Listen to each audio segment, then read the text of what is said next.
directors and some of the faculty members who will be participating in our NEH Summer Institute of 2023, Reconsidering Flannery O'Connor. And they're going to talk a little bit about some of the reasons of why do this.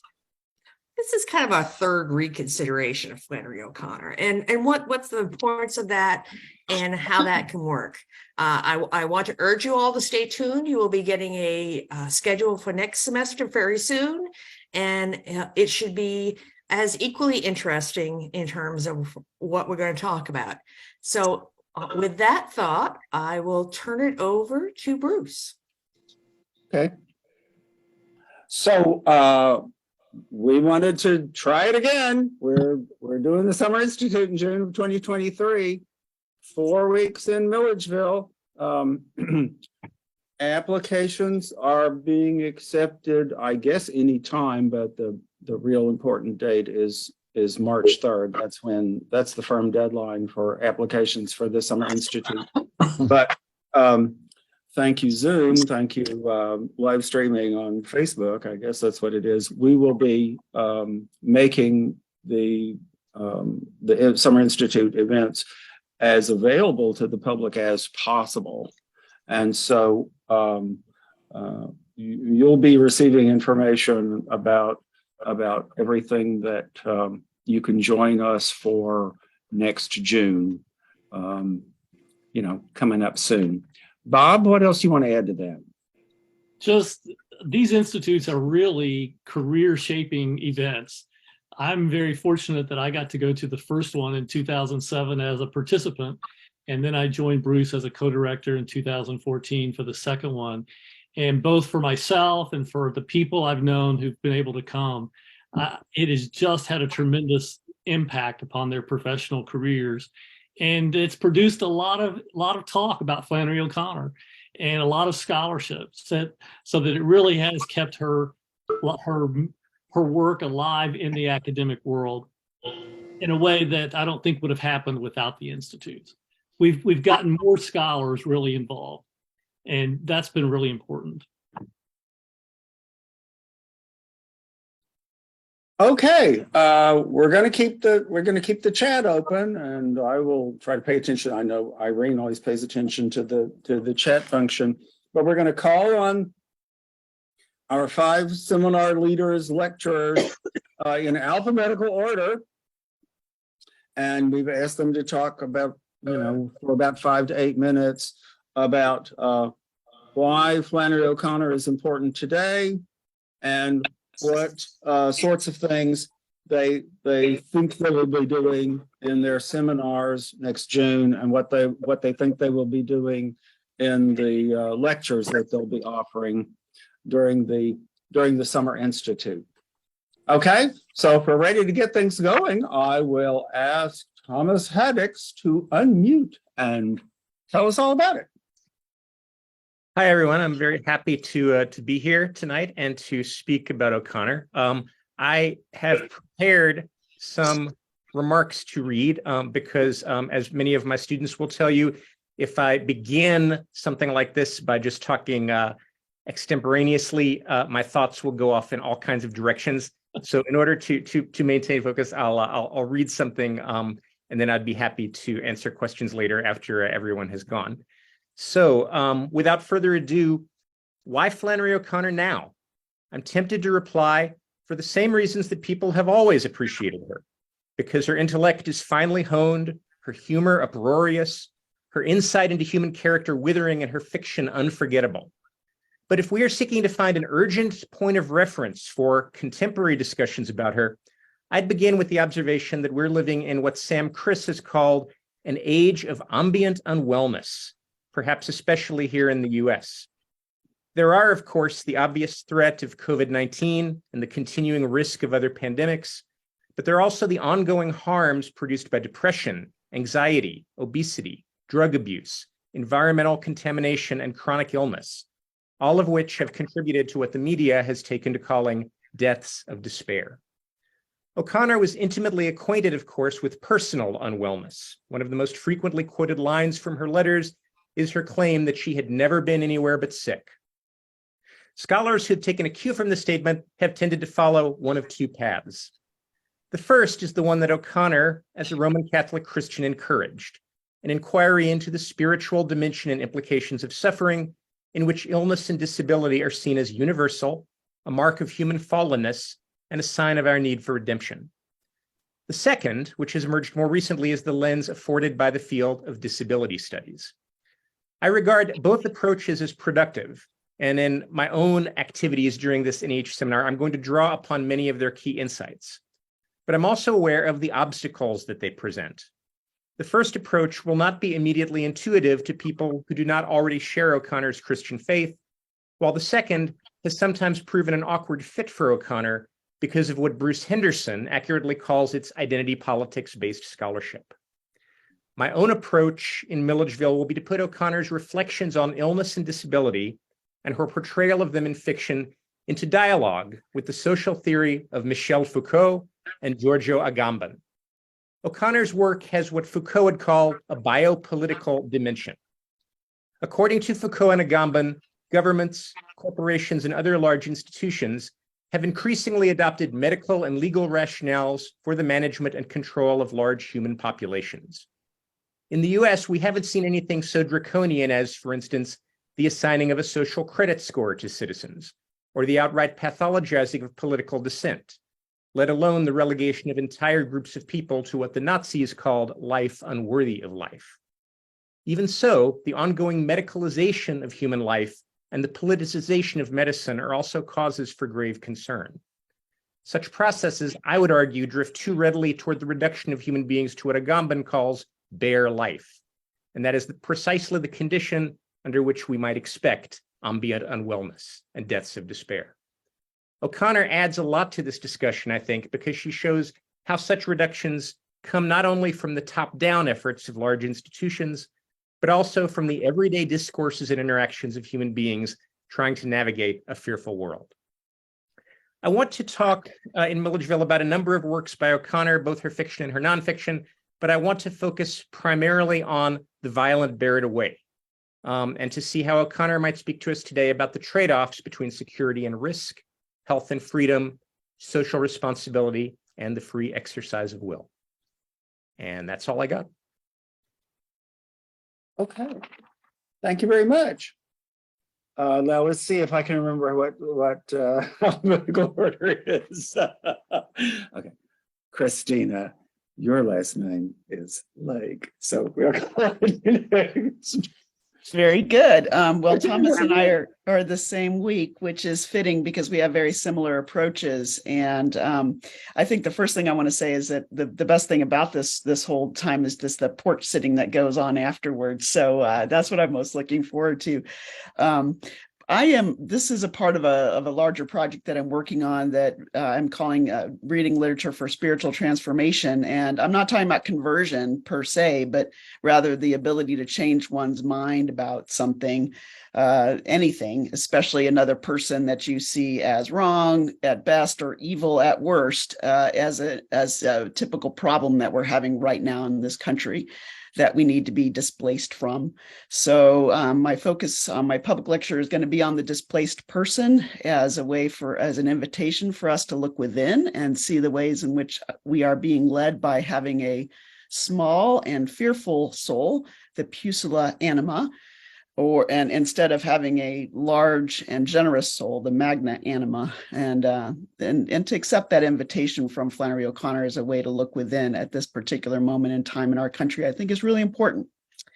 So I'm also going to be focusing on The Violent Bear It Away and disability studies, although not as much theoretical heft as what Thomas is talking about. I'm going to drill into the sort of difference, theological anthropology, the difference between someone and something that was really concerning to Flannery O'Connor by reading some of Robert Spamann's philosophical observations on that, and just talking about what it means to be a person and how reading literature can help us to identify other people as people. So instead of just like a concept, or though those are the red states, those are the blue states, that's the basket of deplorables, that's the, the gun toters, whatever, to get beyond that rhetoric and move forward. So that's my goal.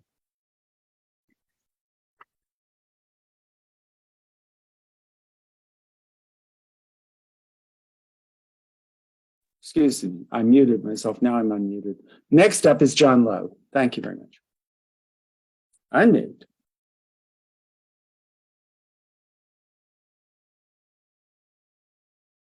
John, you're muted. I had unmuted. Okay, there you go. All right. When he was 20, Kafka wrote in a letter, if the book we're reading does not wake us as with a fist hammering on our skull, why do we read it? So that it shall make us happy? Good God, we'd be happy if we had no books. And such books as make us happy, we could, if need be, write ourselves.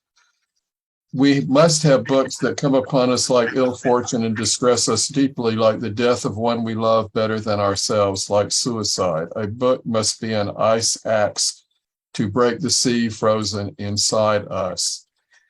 Surely the truth of this statement has never been more relevant than today, when myriad channels of social media raging political and social struggles, an age of alternate facts, and a tendency to ignore unpleasant facts, even when backed by science, have created almost impenetrable shells. O'Connor said something like Kafka did, but comically. One old lady who wants her heart lifted up wouldn't be so bad, but you multiply her 250,000 times and what you get is a book club. And then more famously, she said, for the death you have to shout. I think some of the other things that are relevant that I'll just touch on here is, one is the tragedy still unfolding in Ukraine, and that takes us back to one of O'Connor's greatest stories, The Displaced Person. And I'm on a panel at MLA this year on displacement, and one of my colleagues, Catherine Henniger of LSU, is going to do a really good reading of that story in light of Ukraine. We all are relating it to Ukraine. Also, many English departments are keeping afloat by increasing numbers of creative writing majors and graduate students. And her writing offers both an example of superb and imaginative craft, but also an acerbic and hilarious critique of dilettantes and literate poseurs. And further, students can profit from reading her early short stories that later became part of her novels, such as The Train, The Peeler, or The Heart of the Park, noting the ways her dedication to revision paid dramatic dividends.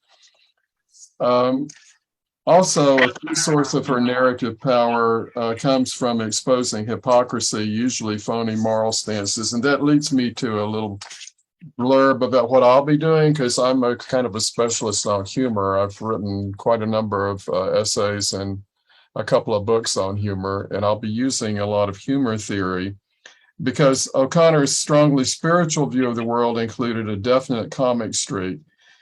She, perhaps more than anyone before or since, saw the irony of the contrast between Southern moral pieties and actual behavior. Freud opined that the basic unit of comedy was the forced conjunction of opposite elements, and O'Connor brings this into the reader's attention repeatedly. Her satirical mirroring of actual sites in the region provides a foundation for often uproarious actions and characters. In Wise Blood, for instance, the actual town of Macon becomes Talkingham, i.e. a talking ham. That novel, while clearly tragic, is somehow simultaneously shot through with comedy, as are many of the other stories. In Everything That Rises Must Converge. And indeed, they're classics of American comedy, especially Good Man Is Hard to Find and Good Country People. And I will be looking at all those, but I've been reading her stories, and there are quite a few that I think fit into this that I will use. But I'm also going to look at humorous episodes in her biography, with a special focus on her marked use of self-mocking humor, which the hilarious sections where writers are actually trying to write a novel and making a mess of it and revising it. It's kind of a self-critique. And I also will look at what Catherine Ann Porter termed just cruelty, in her comic arsenal, and particularly her sense of irony. And I'll also address the knotty problem of O'Connor's frequent use of freaks in her story, using recent development in disability studies, and also comparing her depictions with similar instances in Eudora Welty's work. And I think, all of you know the funny story, so I'll just end there. That's what I plan to do. My public lecture will be a little bit different, though it won't be as theoretical as what I do in the seminar. Okay, great.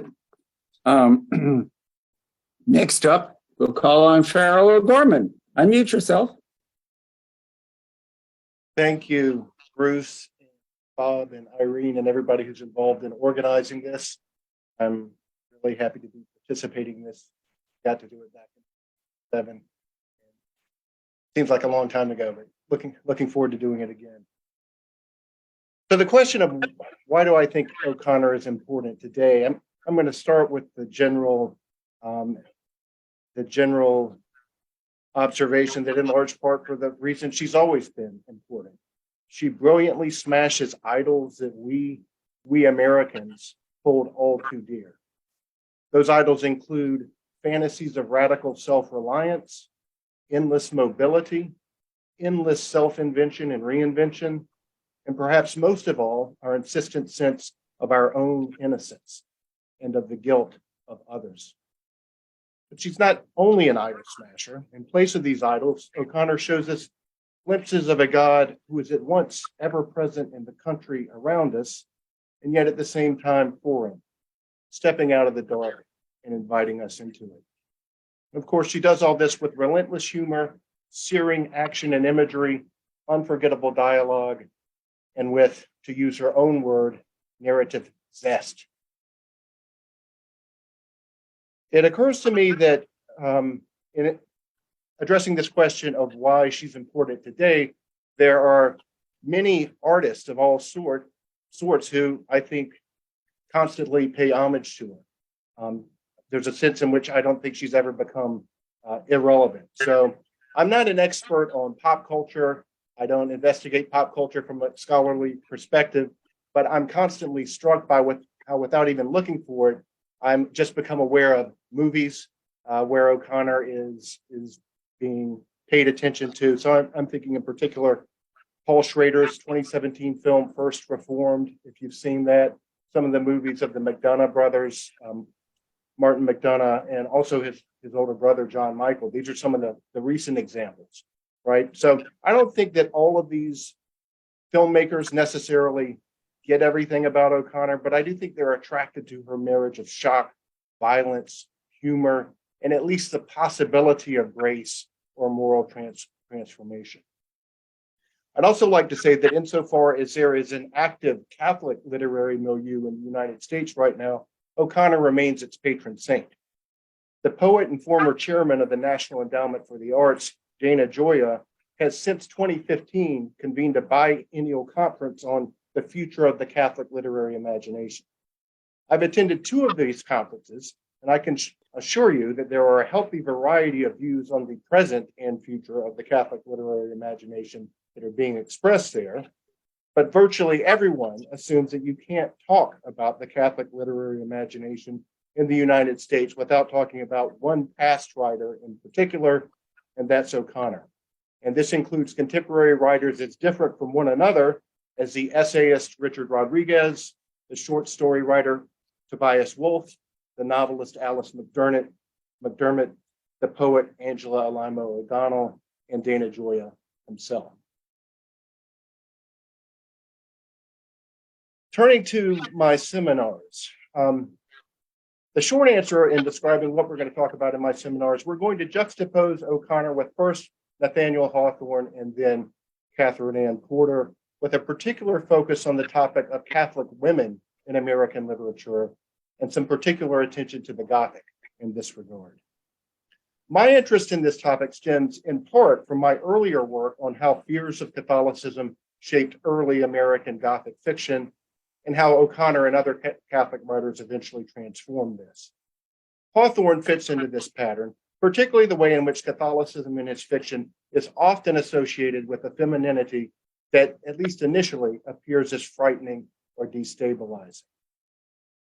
And we're going to read the Scarlet Letter. We're going to talk about Hester Prynne and Pearl as sort of the paradigms of this model of Catholic or crypto-Catholic femininity that we see in Hawthorne.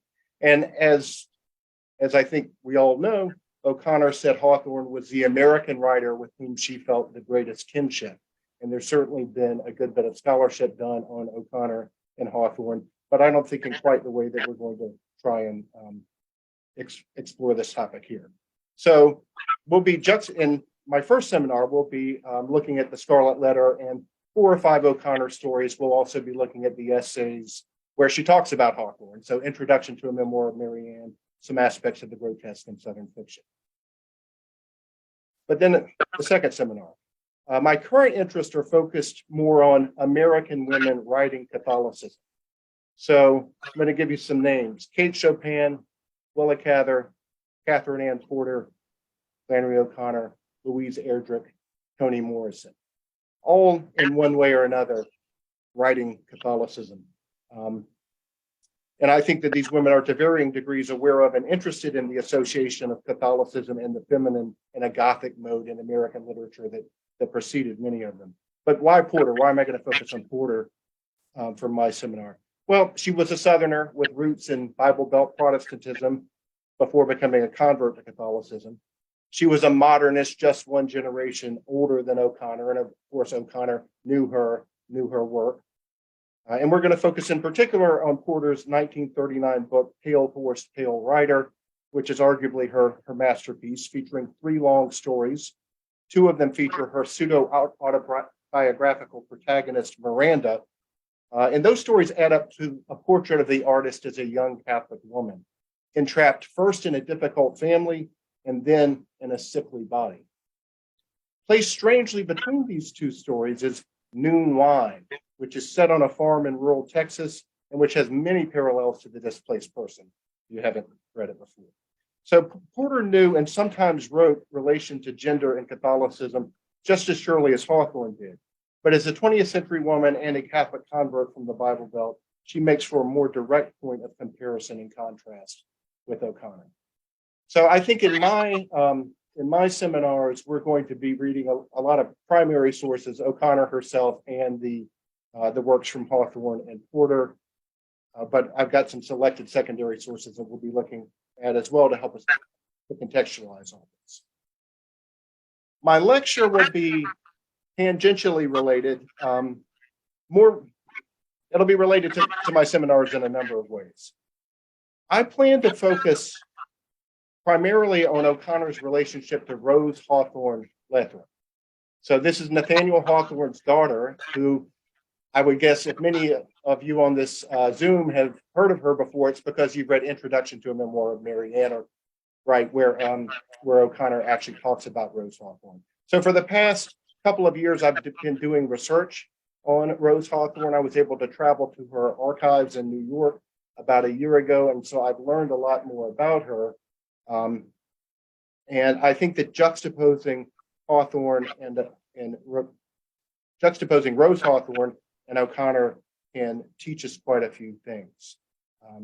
Just to give an overview for those of you who may not be familiar with her, right? She was Hawthorne's youngest child, a poet and fiction writer, a convert to Catholicism, and eventually a widow who founded a congregation of Dominican sisters that's devoted to providing hospice care for poor and incurable cancer patients. She's currently a candidate for canonization within the Catholic Church.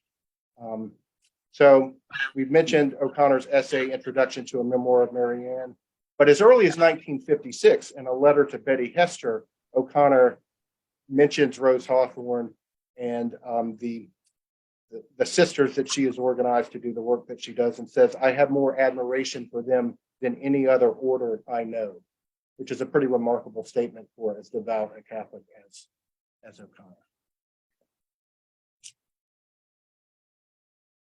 Thank you. And now we will call on Carol Schloss. Unmute yourself.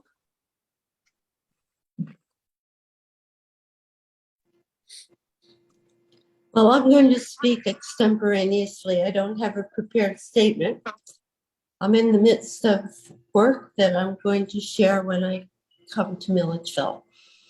Some of you may know that I'm a biographer, and I usually write about fathers and daughters. I write about intergenerational issues. Usually I write about famous fathers like James Joyce and his daughter Lucia, Ezra Pound and his daughter Mary de Rakowelz, Sigmund Freud and his daughter Anna.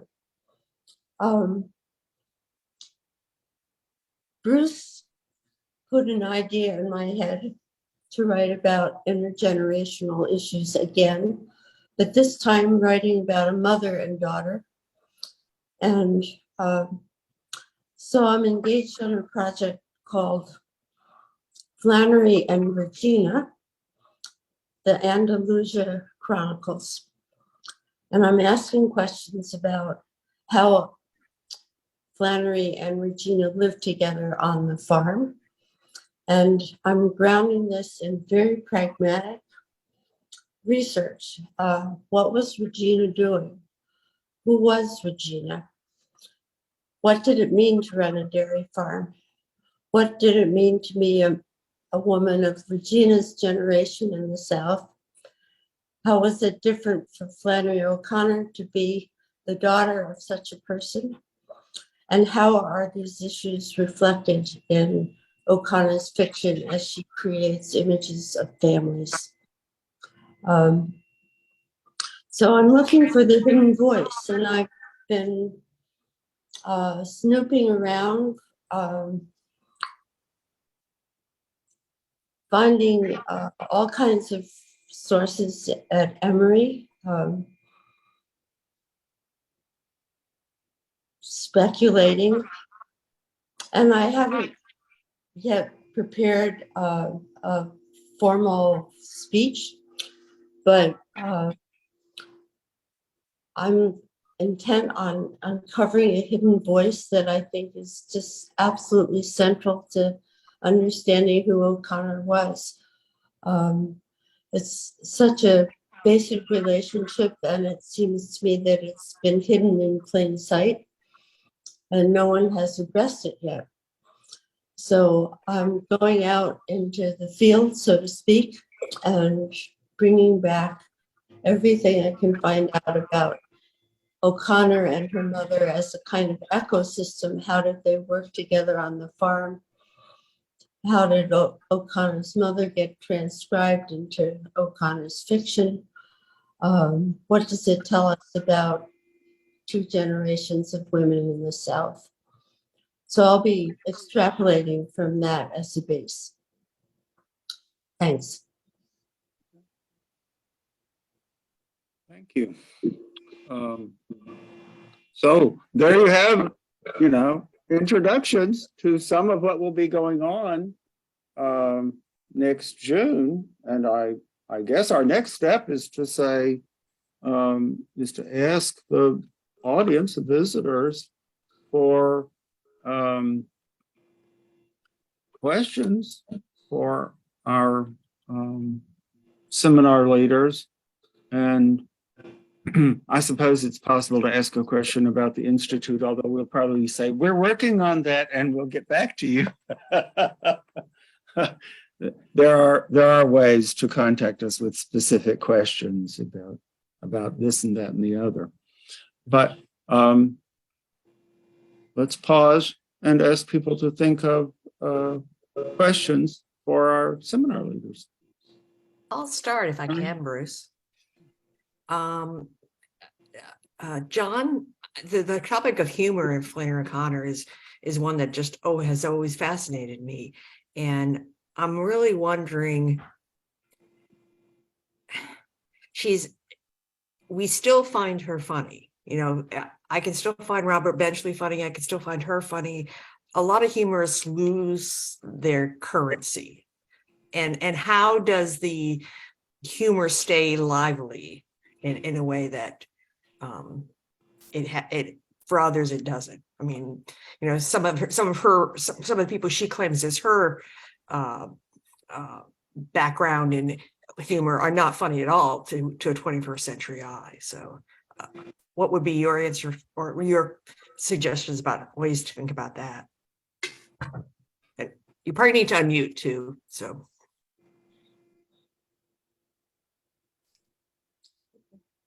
There you go. One of the things that keeps her relevant to our day is her sense of irony, which never goes out of style. In fact, in a postmodern world, there's nothing more important in humor than irony. And also, I think she's incredibly creative in terms of her imagery. I mean, she astonishes us with things she comes up with, and oftentimes it creates laughter.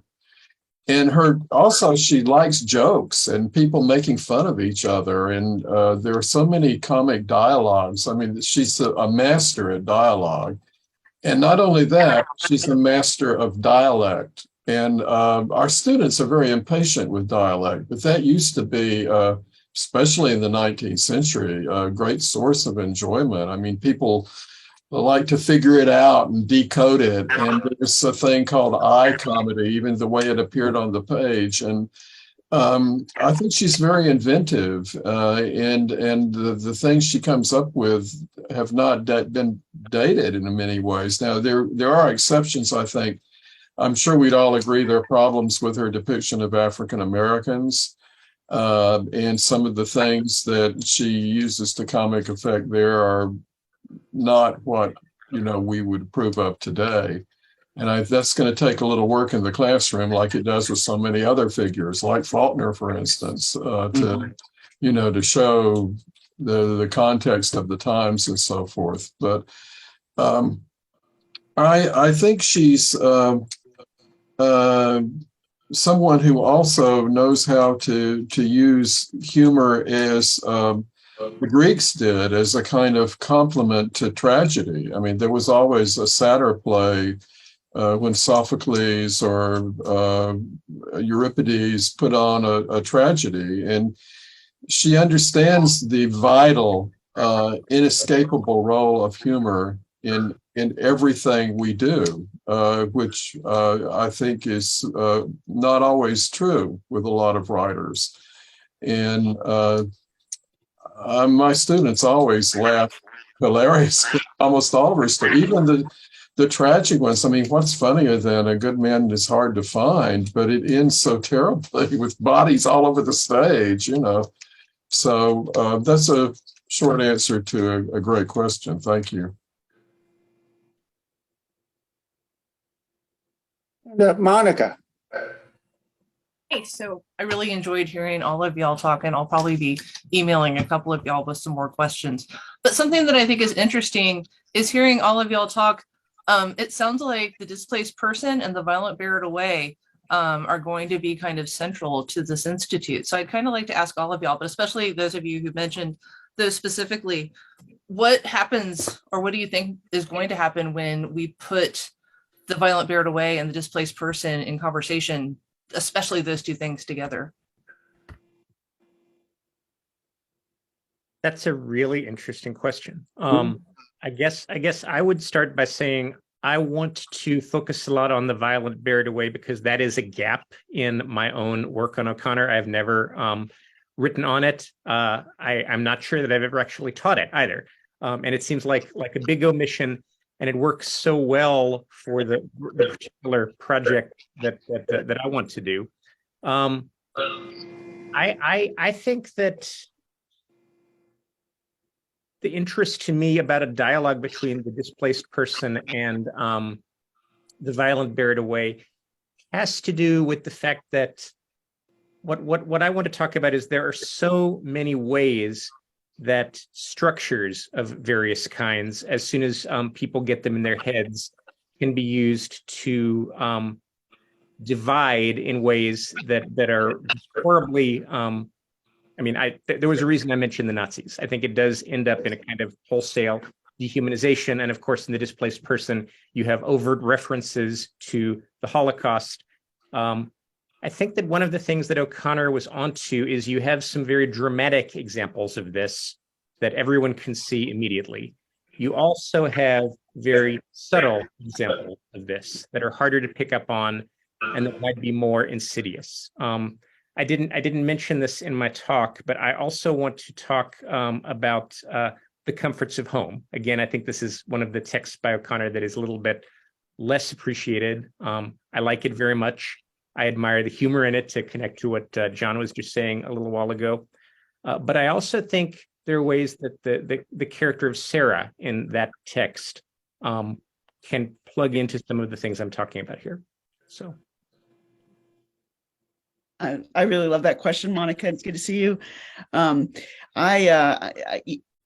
are so many interesting connections between the two texts, especially given what a lot of us are saying is such a needful moment we find ourselves in, of the need for people to be displaced. And part of what, from their views, from their illusions of self-sufficiency, of self-control, and of self-importance, in a variety of different ways. And I'm really exploring how the grotesque does that. I mean, it's when you're talking about reading for spiritual transformation, you're talking about defamiliarizing something for your reader that your reader thinks that they already know and understand. And both of those stories put in your face just exactly those things that people think they know and think they understand already, and then come to find out that they don't. And so I've come to describe these stories, although O'Connor can be harsh to her characters, it's a loving harshness, as we all know, but for the readers, it's really gentle to us, because the defamiliarization is not aimed at us. It's more like, I get to see it going on in somebody else, and then I'm asked to say, is there some way in which I'm like Mrs. Shortley, or I'm like Mrs. McIntyre, or I'm like Raber, or whatever else. And so I think that, for as much of a criticism she gets for not loving her characters, she loves the readers, because no person who loves their readers is going to want to keep them in an illusion, right? She wants to put our illusions up to the test. So that's what I'm really interested in at this current moment. I mean, part of what I want to get us to is just, asking the question, when was the last time you ever changed your mind about anything? Right? I mean, I live in a Trump divided family. Like my extended family, they're all Trump supporters, and I think that's totally insane. And so I find myself in this kind of like, what do I do to even have this conversation? And I see reading these stories as a possible way of just helping us to look within. Maybe that's overly optimistic of the power of literature, but I am a literature professor after all, and so I do roll that way. Recognition of Bishop, I argue, is the center of the violent buried away. The need to recognize the personhood of Bishop, which is so close to what, Thomas, you were saying, and Farrell as well.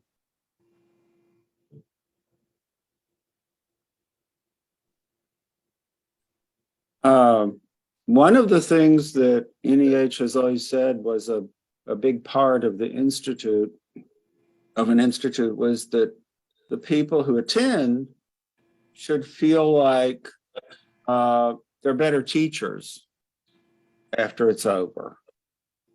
Can any of you say more about how you think attending an NEH institute would perform that function of helping people feel like they have more confidence that they know what to do in the classroom? Well, for one, I went to the last one in 2014. And the major contribution of everyone was just conversation, was constant conversation. And I think speaking and being listened to is an absolutely essential skill in the classroom. So we created a community that spoke to one another. I don't think you have to look too much deeper than that. I see that y'all made the syllabrunch an official activity for this one, which at the last one was something that I think Allison organized, and that I think we're all still benefiting from the fact that we spent a morning together comparing and writing syllabi together. Right, that's something that is in the daily schedule right at the end of the institute. Everybody's invited to talk about how are they going to rewrite a syllabus to some extent based on what they've been through. And I think they were devoting an entire day to that, right? So that there's a punchline to that conversation. I also want to add that teaching teachers is something that that's really important to me, and is kind of a way I'm moving my career and trying to encourage and teach teachers. And so I am very intentional and deliberate about my methods and trying to share them by modeling them and the way that I handle the seminar time. But also I had a lot of conversations last time outside of class about teaching, because there was a lot of younger scholars there, and it was very gratifying to me to help out any way I could. So I was grateful for the informal times that were built in to talk, similar to what you were saying, Monica. So yeah.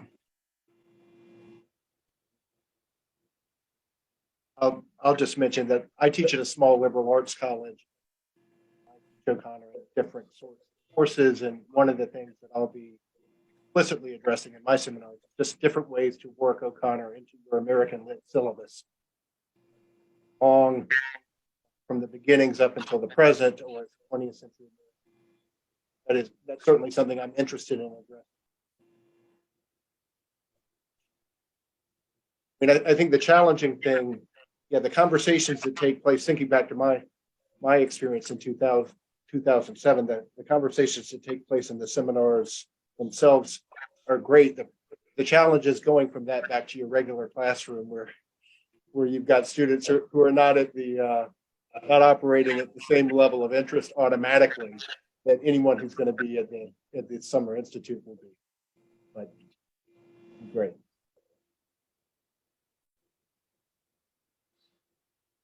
You know, Bruce, I have to confess, when I was a faculty member, I taught Flannery O'Connor because I loved her, but I really had no idea what to do with her. To me, it was a very closed system.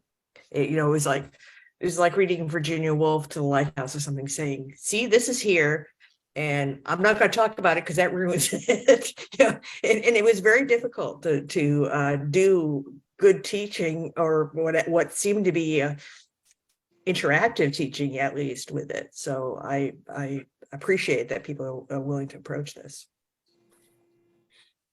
Maybe we should mention that we do kind of formalize interaction. I mean, the seminars are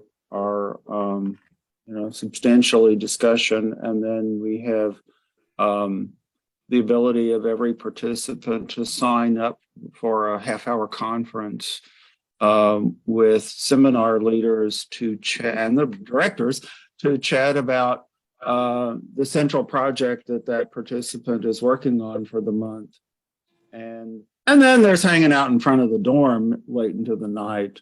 We're planning on calling the police department and telling them not to arrest all the rowdy English teachers on the front porch of whichever dorm we end up on. And you don't have to be an English teacher. You can come be rowdy something else too, and calm down the English teachers. Okay. What else, folks?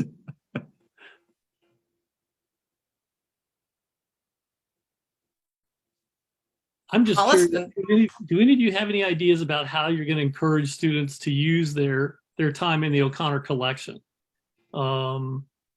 Using those O'Connor manuscripts in any ways, or you, because that's always something that participants love doing. They love being in there because they find new stuff that they've never heard of before. But I'm just curious if what part manuscripts will play for you guys.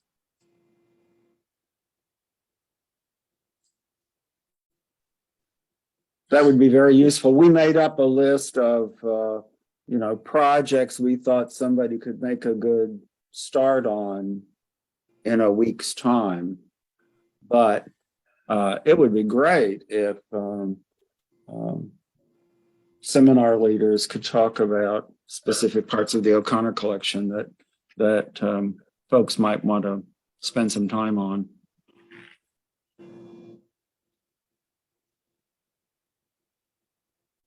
Yes, absolutely. Well, I've been doing, I feel like I'm in a separate space from everyone else, but I've been working very closely with archives.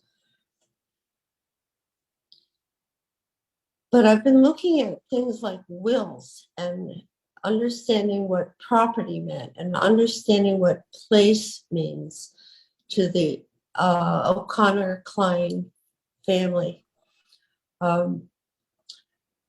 That is, O'Connor writes a theoretical essay about the importance of region, but more important was the importance of Andalusia to her.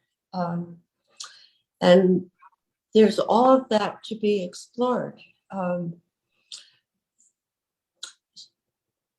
mean, one of the things that strikes me after working for a while is I don't understand how O'Connor ever became O'Connor. Her mother was so mundane. Her mother was so much a product of the South and of a certain generation and of a certain social status. And it's like Regina was doing one kind of thing in her life and O'Connor was doing something totally different in her life. And how these two ever created a working relationship, I'll never understand. And I'll never understand how O'Connor got to be the kind of genius she was. She came out of, McCall homemade clothing. She put her hair up in hair rollers. There's a material side to O'Connor that I feel that no one has explored. And there are records of it in the archives. So I'm going to be heading people in different directions, not in terms of revision of writing, but what else is there to find? Yeah. And when you look at these legal documents, is this going to be stuff that you can share with people, or is this something you have to paraphrase? Legal documents are in the public domain. All in the public domain. So anybody, do people have to go to the same archive, the same county courthouse that you've been going to get a copy of a document like that? Well, Georgia College has Regina's will and Flannery's will. But you're right, I've been having to go to Fulton County and when I'm in Milledgeville, I'll be going to the Baldwin courthouse to look for more things. But Andalusia was not a simple place.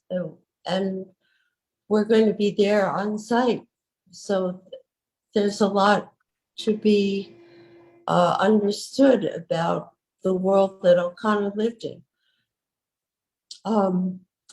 I noticed that most of you are talking about the spiritual dimension of O'Connor, and I feel like I'm trying to ground her work in the material and to see how the spiritual relates to that.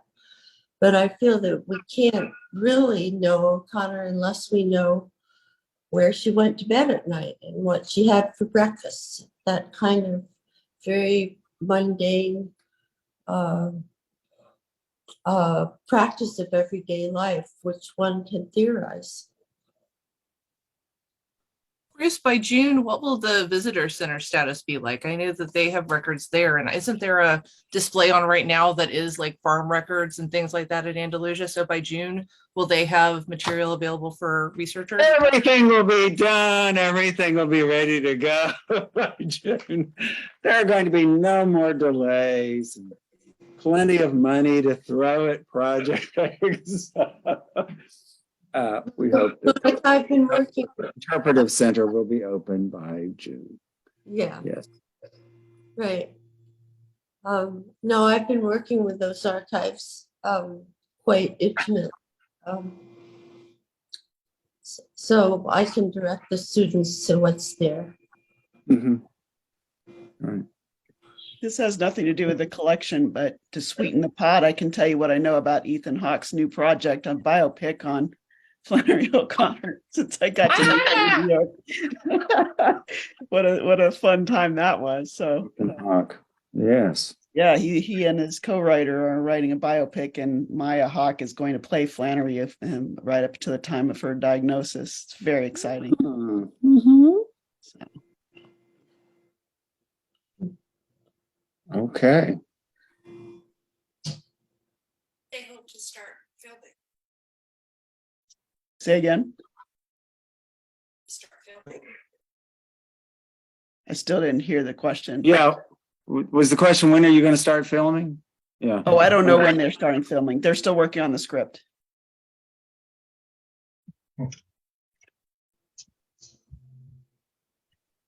Did I see another hand up there? Craig? Did you have a hand up? Yeah. Bruce, can you hear me okay? Yeah. So some of you may recognize me. We've enjoyed here in Milwaukee at the Osher Lifelong Learning Institute a number of O'Connor guest scholars. And I am nothing that has been said will scare me away from applying.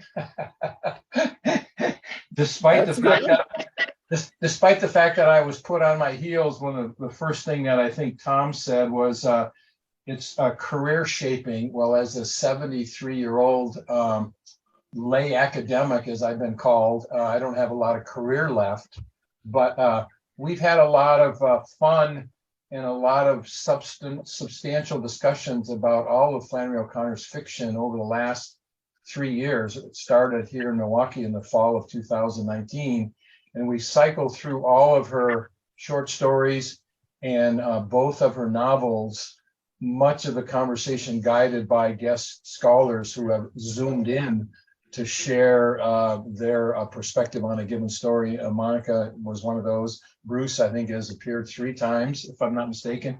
And I'm just intrigued by many of the things I've heard, the comments about humor, the comments about Flannery O'Connor, the woman writer, her relationship with her mother. How did she become Flannery O'Connor in that kind of milieu? I spent 40 years in business, so all of my education on Flannery O'Connor has been as an autodidact, if I think that's the right term. So I could be excited about a more formal approach to understanding her. There was a comment made about changing minds. I worked in sales at a large technology company, and if you think about the sales role, it is all about changing people's minds. And as we think about our next kind of iteration on special topics on Flannery O'Connor, I've tried to structure the design of our next 2 sessions to think about, okay, so we've read all of Flannery O'Connor's fiction, so what? How does that change us as individuals? And what do we bring back to our communities, whether they be churches, whether they be families, whether they be education, whether it be volunteer work, etc. So I think what I've heard from the various scholars tonight, holds the promise of, should I be accepted, of bringing some of that back to the Osher Milwaukee community as we embark upon our next 3 years.